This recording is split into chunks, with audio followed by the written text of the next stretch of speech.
Assalamualaikum warahmatullahi wabarakatuh. Pemirsa WLM Channel, balik lagi dalam program Riset dan Inovasi. Bersama saya Muhammad Azhari.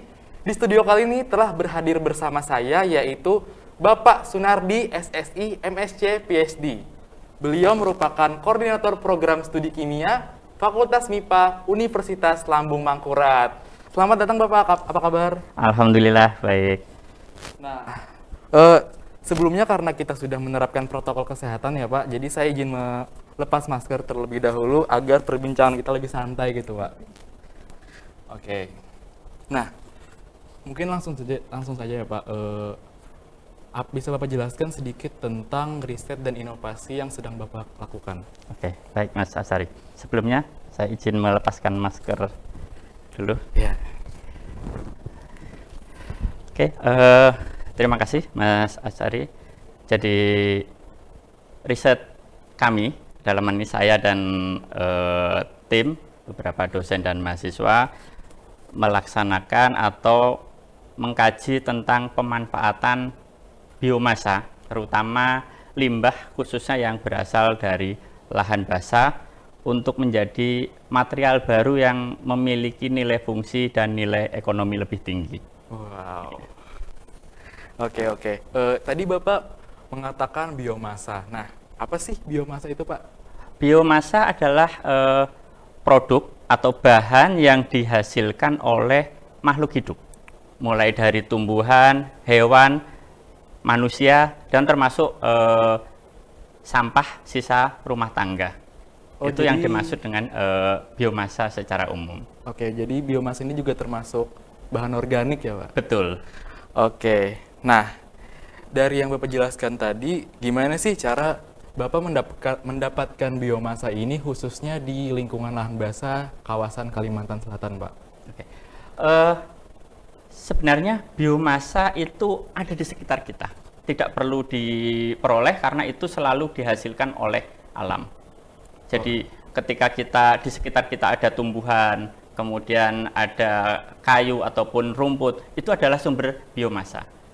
Jadi dengan mudah kita bisa peroleh di sekitar kita semua bahan, terutama yang kita manfaatkan adalah bahan sisa, Mas. Oke. Sejak kapan nih Bapak melakukan pemanfaatan biomasa ini Pak? Untuk riset tentang biomasa sudah kami mulai sejak tahun 2009-2010. Wah, lama juga ya Pak? Iya, jadi kita memang berfokus di bagaimana kita bisa mengoptimalkan atau memanfaatkan kembali biomasa atau limbah biomasa yang tidak dipergunakan lagi, yang awalnya tidak memiliki fungsi ekonomi, menjadi sesuatu yang bisa bernilai ekonomi. Misalnya alang-alang ataupun sisa gergajian kayu, ranting kayu, biasanya oleh masyarakat kan dibuang saja, ditimbun atau dibakar, yang itu menyebabkan polusi kan, meningkatnya kadar CO2. Nah, kita berusaha bagaimana bisa mengolah tersebut, bahan-bahan tersebut, sehingga bisa menjadi suatu produk baru yang inovatif, yang bisa kita jual kembali dengan harga yang tinggi. Oke, dari parutan kayu tersebut, gimana sih cara Bapak mengolahnya gitu? Jadi biomasa atau kalau dalam kimia itu disebut lignoselulosa, itu ada 3 komponen utama Mas, yaitu lignin, selulosa, dan hemiselulosa. Oke. Jadi kalau kita bisa memisahkan ketiga hal ini, maka masing-masing bisa kita jadikan suatu bahan baku atau bahan industri yang luar biasa. Wow. Kalau paling mudah misalnya pabrik kertas, itu kan juga dari biomasa. Semua tumbuhan, baik kayu ataupun non kayu, bisa kita ubah menjadi kertas dengan cara mengambil selulosanya. Oh, berarti memang pemanfaatan biomasa ini sangat berpengaruh kepada kedepannya ya Pak, untuk pemanfaatan dari kertas tadi. Betul. Oke. Betul, karena memang biomasa adalah material atau kami menyebut biopolimer yang paling melimpah di muka bumi. Dan Banyak. itu tidak akan habis. Ready stock terus ya Pak? Betul, ready stock. Seberapa banyak kita menggunakan, maka alam akan memproduksi kembali dengan cepat. Oke, ini semakin menarik sekali ya Pak. Tapi sayangnya kita break sebentar dan akan kita lanjutkan pada segmen selanjutnya Oke, Pak. terima. Pemirsa Alam Channel, kita akan kembali setelah segmen selanjutnya.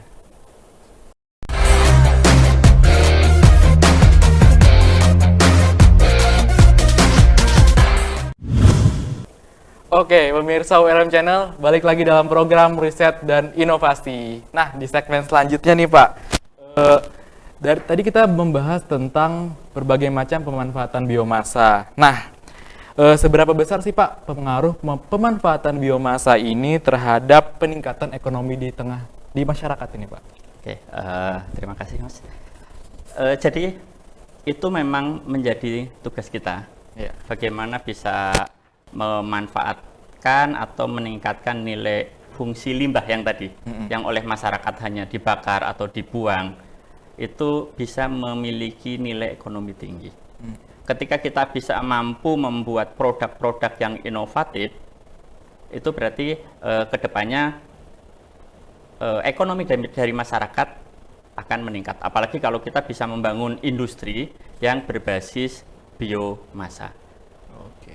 Jadi kalau kita nanti di masa yang akan datang benar-benar bisa membuat material baru yang fungsional, maka itu akan jauh meningkatkan nilai ekonomi. Contohnya Mas, jadi kalau limbah, ini kebetulan adalah selulosa hasil penelitian kami. Oke. Kalau ini diperoleh dari limbah pelepas sagu. Wah. Kita tahu limbah pelepas sagu itu di sini tidak ada harganya sama sekali, sama masyarakat hanya dibuang. Tapi dengan kita beri sentuhan teknologi sedikit, ini menjadi selulosa. Oke. Dan ini harga di pasaran relatif tinggi, karena bisa menjadi bahan baku kertas dan bahan baku material yang lain. Wah. Jadi PR kita adalah bagaimana bisa memang menjadi produk yang bisa kita jual dalam skala besar. Karena kebetulan kalau kami masih dalam skala kecil, mudah-mudahan kedepannya bisa memperoleh dukungan dana untuk mengadakan alat yang besar sehingga nanti kita bisa memproduksi. Jadi ini adalah dari limbah pelepas sagu. Oke. Jadi dari yang limbah pelepas sagu ini bisa dikatakan bahan kertas mentah ya Pak? Betul, betul. Oke. Jadi, ini limbah sagu yang kami sudah giling, kemudian kita treatment dengan N6OH. Ini masih ada sisa lignin, dan ini yang sudah selulosa murni. Oke. Bahkan kalau kita bisa mengubah selulosa ini menjadi nanoselulosa dengan asam menjadi ukuran yang sangat kecil, di pasaran dunia per gramnya bisa mencapai $3. Wow. Dan ini sangat dibutuhkan oleh dunia industri, mulai dunia industri makanan, cat, kemudian komposit, sangat diperlukan. Iya.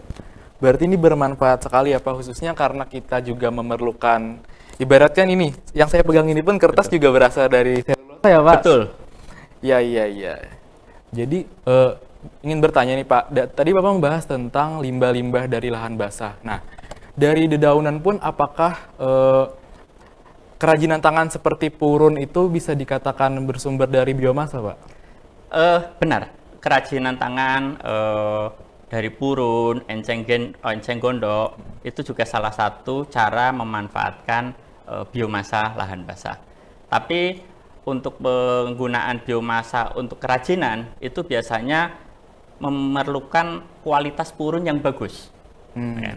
Sedangkan kalau kita mau mengolah menjadi selulosa, kita tidak perlu mencari purun yang panjang, ukurannya besar. Semua tumbuhan bisa kita olah menjadi selulosa. Jadi ini sebagai alternatif pemanfaatan biomasa di samping kerajinan. Kemudian nanti ada juga kalau di beberapa masyarakat ada yang membuat arang dari kayu. Bagaimana kita bisa meningkatkan itu? Oke. Nah, dari pengembangan yang sedang Bapak lakukan nih, ada kendalanya nggak sih Pak? Kendala kami adalah di sarana alat, Mas. Jadi sarana alat karena kita belum memiliki alat-alat yang besar. Jadi sampai saat ini kita masih melakukan penelitian dalam skala lab, dan kita juga mau tidak mau harus berkolaborasi dengan lembaga-lembaga riset di tempat lain. Tapi alhamdulillah sampai sekarang karena adanya kerjasama dan bermitra dengan banyak pihak, sampai saat ini kendala tersebut bisa kami bisa kami hilangkan lah, bisa kami temukan solusinya untuk Ya. untuk itu. Nah Pak, saya ingin tanya nih, apakah sudah ada industri atau perusahaan yang memanfaatkan biomasa ini Pak? Oke. Untuk industri-industri rumah tangga sudah beberapa, Mas. Tapi memang untuk produk-produk yang murah, dalam arti produk-produk yang biasa dipakai masyarakat, misalnya arang aktif, kemudian atau mungkin arang untuk kayu bakar dan pupuk. Tapi untuk industri yang memerlukan teknologi tinggi sampai saat ini di Kalimantan Selatan belum ada. Tapi kabarnya kemarin ada perusahaan yang membuat kertas di tanah laut, tapi begitu kami cari informasi belum tidak lagi beroperasi.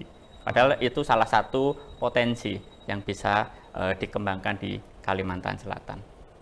Jadi mudah-mudahan dalam waktu yang akan datang berdasarkan hasil riset-riset kami, nanti harapannya kita bisa mendirikan, kalau enggak ya bisa mensupport lah untuk industri-industri tersebut berdasarkan hasil riset kami. Oke. Nah, tadi kan Bapak bisa memberikan selulosa ini bermanfaat bagi masyarakat, khususnya bisa dibuat kertas. Nah, bisa Bapak sebutkan nggak sih, selain dibuat kertas itu, selulosa ini bisa dibuat apa aja sih? Oke. Selulosa produk paling mudah memang untuk membuat kertas. Tapi produk turunan dari kertas atau dari selulose, misalnya yang pernah kita buat itu adalah karboksil metil selulose, Mas, atau CMC. Kita membuat CMC dari alang-alang. Oh iya. Jadi alang-alang kita isolasi selulosnya, kemudian kita buat menjadi karboksil metil selulose. Karboksil metil selulose adalah salah satu bahan baku untuk es krim, untuk kue, untuk pengental, Mas. Jadi kalau orang membuat kue atau es krim selalu ditambah karboksil metil selulose sebagai pengental, dan kita bisa peroleh dari alang-alang, Bisa dari jadi biomasa. pengganti tepung maizena ya Pak? Penambah aditif. Oke. Nah, untuk selulosa ini Pak, selulosa bahan basa ini, saya dengar gitu Pak, ada yang memanfaatkannya menjadi obat Pak. Sebenarnya bukan obat mungkin, Mas. Tapi zat aktif yang bisa untuk mengikat obat, sehingga fungsi obat di dalam tubuh lebih efisien. Oh, jadi sebagai penambah obat ya Pak? Iya, jadi kita kebetulan juga kita lakukan penelitian pemanfaatan selulosa lahan basah untuk enkapsulasi obat. Dalam arti obat ataupun zat aktif yang di Kalimantan sangat banyak, misalnya ekstrak pasak bumi, ekstrak gemor, kemudian propolis, itu kan sediaannya biasanya cair. Kelemahan obat ataupun zat aktif dalam sediaan cair adalah ketika dia terkena cahaya matahari atau terkena oksigen, dia akan rusak. Oh, iya. Sehingga efektivitas obat untuk menyembuhkan berkurang. Salah satu cara yang paling efektif untuk menjaga bioavailitas dan efektivitas obat adalah dengan mengenkapsulasi, sehingga bisa memperoleh sediaan yang padat. Dan itu berasal dari selulosa. Kebetulan kami sudah melakukan ini, Mas. Ini adalah propolis, ekstrak propolis yang saat COVID ini begitu viral manfaatnya untuk menyegah terkenanya atau untuk meningkatkan imun. Biasanya dalam sediaan cair, kita bisa membuat sediaan dalam bentuk padat. Wow. Dan ini adalah selulosa yang kami gunakan untuk enkapsulasi propolis. Wow. Harapannya ketika orang bisa mengkonsumsi propolis dalam bentuk powder, nanti propolis benar-benar bisa lebih berfungsi di tubuh kita karena tidak ada kerusakan dalam penyimpanan. Oke, jadi maaf ya Pak, saya Ya, cek silakan. dulu. Oh, jadi ini pun juga berasal dari zat cair ya Pak? Iya, propolisnya zat cair, Mm-mm. kita campur dengan selulosa dengan metode tertentu sehingga menjadi Zat. gel atau bead seperti itu. Oke, oke. Berarti ini bisa jadi inovasi obat juga ya Pak? Betul. Karena setelah yang Bapak katakan tadi kan, obat itu memang kalau kita terkena cahaya matahari, apalagi obat cair itu bisa mengurangi kualitas obat itu ya Iya, Pak? betul. Iya. Selain propolis, kebetulan kita juga sudah melakukan enkapsulasi terhadap obat TBC atau rifampicin. Jadi kita tahu kalau orang kena TBC, maka orang tersebut harus mengkonsumsi obat setiap hari selama rentang 6 sampai 8 bulan, Mas. Itu tidak boleh terlambat, tidak boleh lupa, karena ketika lupa 1 hari, maka bakteri penyebab TBC itu akan resisten. Oh, akan berkembang. Akan berkembang lagi dan dia akan resisten atau kuat melawan obat. Jadi kita coba membuat obat TBC dengan bahan dasar rifampicin yang diikatkan dengan selulosa agar konsep slow release obat terjadi. Jadi ketika obat dimasukkan ke bahan yang bisa untuk enkapsulasi, ketika kita konsumsi maka obat akan pelan-pelan, Mas. Akan pelan-pelan dilepaskan oleh tubuh. Jadi harapannya dengan konsep slow release itu nanti orang yang terkena penyakit TBC tidak perlu lagi mengkonsumsi obat tiap hari. Wah. Mungkin cukup 2 hari sekali atau bahkan seminggu sekali. Karena apa? Karena sebenarnya ketika kita mengkonsumsi obat dalam bentuk tablet ataupun kapsul ataupun cair, 70% zat aktif akan terbuang. Wah. Yang dimanfaatkan hanya 30%. Mm-mm. Itu pun karena tidak ada konsep slow release, dalam waktu cepat ada konsentrasi menyembuhkan atau therapeutic concentration yang terlewati. Jadi hanya ada waktu 2 jam, sebagian obat itu sudah rusak, sudah hilang karena ikut urin dan lain-lain. Tapi dengan konsep slow release, dia bisa dipertahankan konsentrasinya di dalam tubuh. Oh, sehingga bisa bikin kita nggak perlu lagi Pak minum obat yang sehari 3 kali. Betul. Oke. Harapannya seperti itu. Jadi nanti orang minum obat itu cukup sehari sekali atau 2 hari sekali, tidak perlu 3 kali sehari. Karena kita tahu kalau orang minum obat 3 kali sehari itu kan harusnya jeda 8 jam. Iya, iya. Tapi kalau pada prakteknya kalau tidak di rumah sakit tidak seperti itu. Kenapa kok 8 jam? Karena waktu 8 jam itu adalah waktu efektif zat aktif atau obat itu ada di dalam tubuh. Ketika lebih dari 8 jam, zat aktifnya sudah hilang. Sehingga ketika kita terlambat minum obat, maka kita harus mulai dari nol lagi untuk membunuh bakteri. Tapi kalau kita misalnya baru 4 jam atau 5 jam kita minum obat lagi, ada konsentrasi yang berlebih di dalam tubuh kita. Sehingga itu juga memiliki efek negatif. Oke. Bahkan kalau kita lebih dari 8 jam ya Pak, itu Iya. bisa membuat bakteri yang di dalam tubuh kita itu jadi resin. Betul, Oke. menjadi resisten dan menjadi kuat. Iya, iya. Oke, semakin menarik nih. Tapi sayang kita break lagi Pak. Oke. Oke, nanti kita akan lanjutkan ke segmen selanjutnya. Nah, pemirsa WLM Channel, kita akan kembali ke segmen selanjutnya.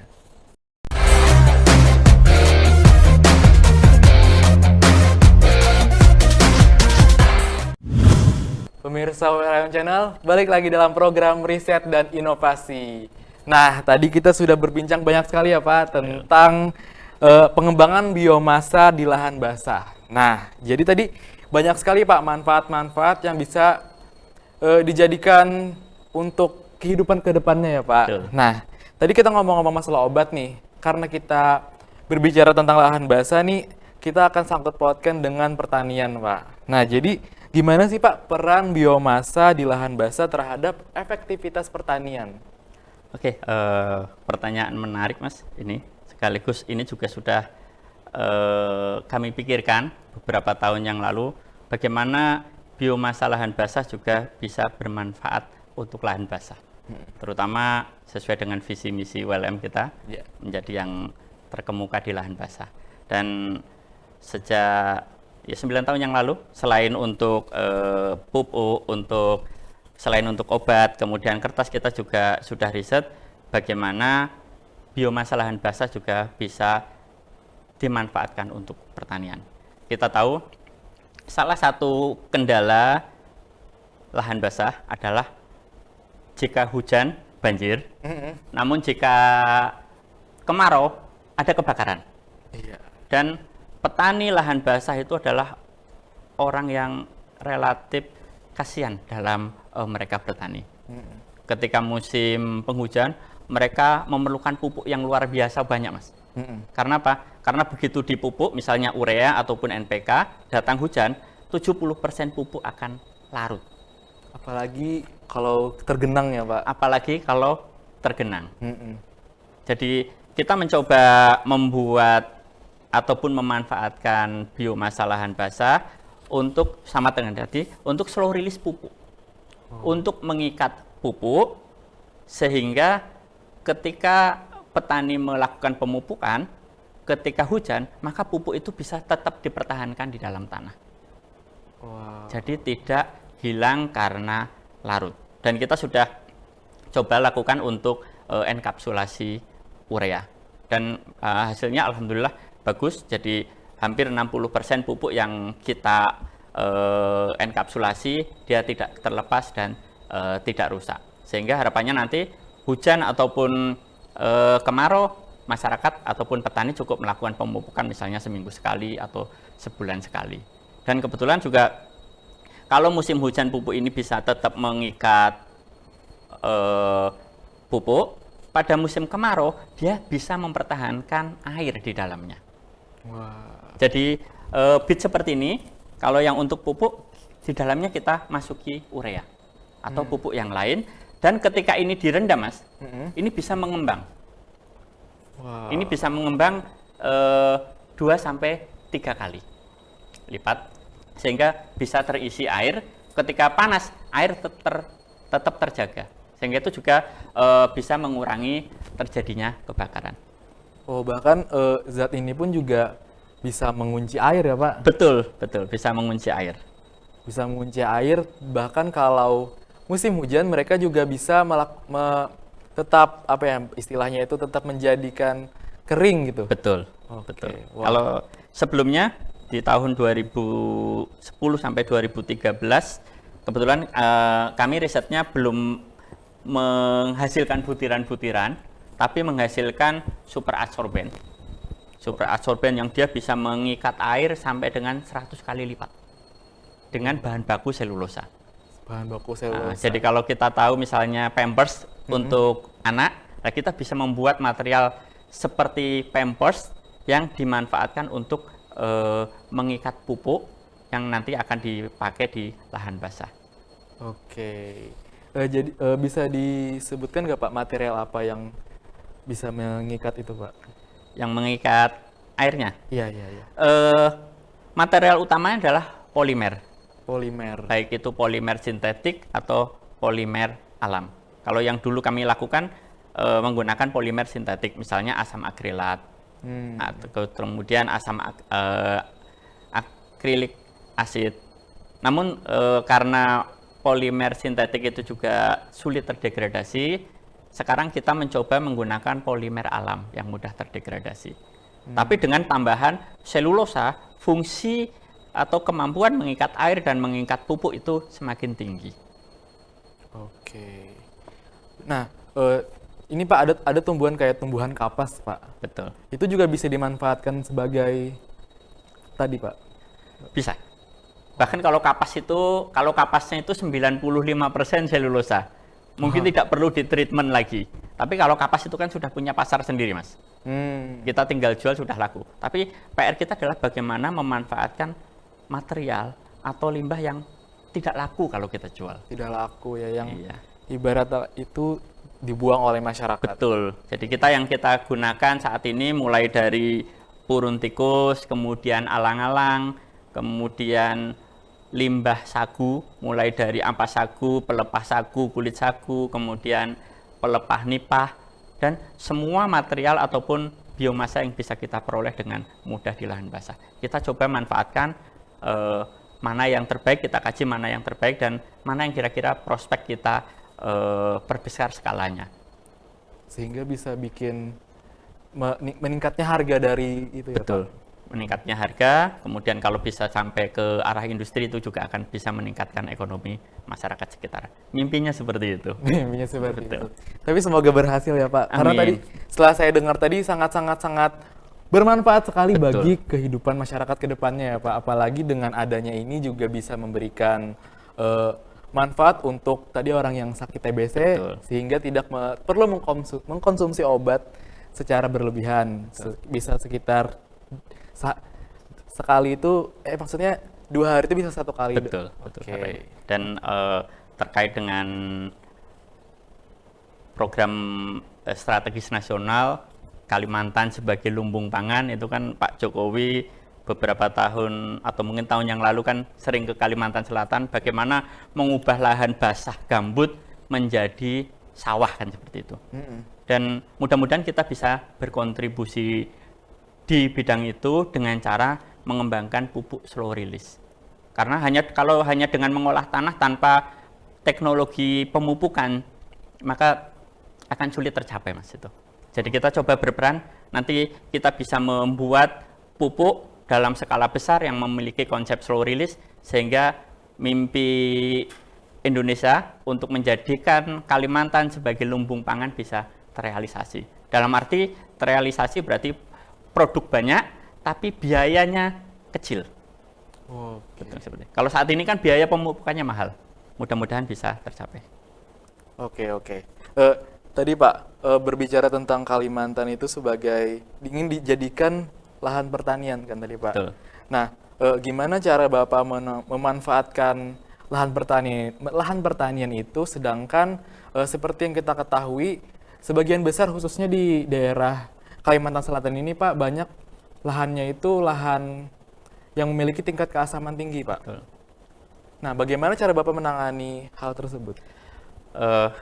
Betul, Mas. Jadi sebenarnya kan konsep pertanian itu luas. Pertanian atau lumbung pangan itu bisa kita maknai lebih luas bahwa pangan itu tidak hanya beras. Ada tumbuhan-tumbuhan yang memang khas lahan basah yang bisa kita kembangkan untuk pangan ataupun untuk keperluan yang lain. Ada istilah paludikultur, itu tumbuhan yang endemik atau khas lahan basah. Misalnya sagu. Sagu relatif cocok hidup di lahan basah. Maka dengan sedikit usaha saja, tidak perlu teknologi yang tinggi, sagu akan tumbuh di lahan basah. Dan sagu adalah salah satu sumber pangan yang potensial. Sebenarnya kita tidak harus memaksakan mengubah lahan basah atau menghilangkan sagu kemudian kita jadikan sawah untuk bertanam padi, Mas. Itu jauh lebih mudah. Untuk buah pun bisa ya Pak? Untuk buah-buah yang memang khas ataupun cocok dengan kondisi tanah, kemudian keasaman, itu yang sebenarnya harus kita kembangkan. Oke. Untuk pengembangan tadi ya Pak, berarti bukan cuma sektor padi saja, tetapi juga bisa memanfaatkan lahan basah dengan cara kita menanam sagu, karena sagu itu cocok dengan tanah lahan basah ya. Betul. Nah, untuk buah sendiri juga ada buah-buah yang memang cocok untuk lahan basah ya Pak? Betul. Oke Pak, menarik sekali. Nah, berarti tadi peran biomasa di lahan basah terhadap efektivitas pertanian itu memang sangat besar ya Pak. Betul. Karena tadi juga bisa kita ambil bahwa bisa melihat dari kondisi cuaca, misal dari cuaca hujan tadi juga bisa membuat pupuk itu tetap kering ya Betul. Pak. Sedangkan kalau kemarau mereka bisa mengunci air di dalam pupuk tersebut. Betul. Oke. Nah, mungkin karena waktu kita terbatas ya Pak, jadi sayang sekali kita harus selesai gitu Pak. Nah, jadi tapi kita juga bisa berbincang di luar dari ini Pak. Nah, dari saya simpulkan tadi kan pengembangan biomasa di lahan basah tadi itu merupakan material yang sangat memiliki banyak manfaat ya Pak, Betul, sehingga betul. bisa dikatakan material yang fungsional. Betul. Oke, kira-kira ada tambahan nggak dari Bapak? Eh, Mungkin sedikit tambah saja, jadi memang tugas kita atau mungkin tugas kami sebagai dosen dan peneliti yang kebetulan ada di Universitas Lambung Mangkurat, mau tidak mau kita harus bertanggung jawab. Bagaimana mengoptimalkan apa yang ada di sekitar kita. Karena tidak semua universitas ataupun lembaga penelitian memiliki potensi yang luar biasa seperti lahan basah gambut. Oke. Gitu. Jangan sampai potensi-potensi yang ada di Kalimantan nanti diteliti oleh orang lain, oleh orang luar negeri, dan kita sendiri tidak terlibat. Iya, betul sekali. Oke. Nah, pemirsa WLM Channel, jika kalian suka dengan video ini, karena kita tadi sudah membahas tentang pengembangan biomasa di lahan basah, nah yang sangat memiliki banyak sekali manfaat karena biomasa ini sangat bisa digunakan berbagai macam sektor ya Pak. Oke, pemirsa WLM Channel, jika kalian suka dengan video ini, jangan lupa like, comment, dan subscribe di channel YouTube kami yaitu ULM Channel. Nah, terima kasih Bapak karena sudah berhadir pada kesempatan kali ini. Sangat bermanfaat sekali Pak ilmunya tadi. Terima kasih. Saya juga mendapatkan banyak ilmu dari Bapak. Mungkin sampai sini saja perjumpa kita. Wassalamualaikum warahmatullahi wabarakatuh. Waalaikumsalam warahmatullahi wabarakatuh.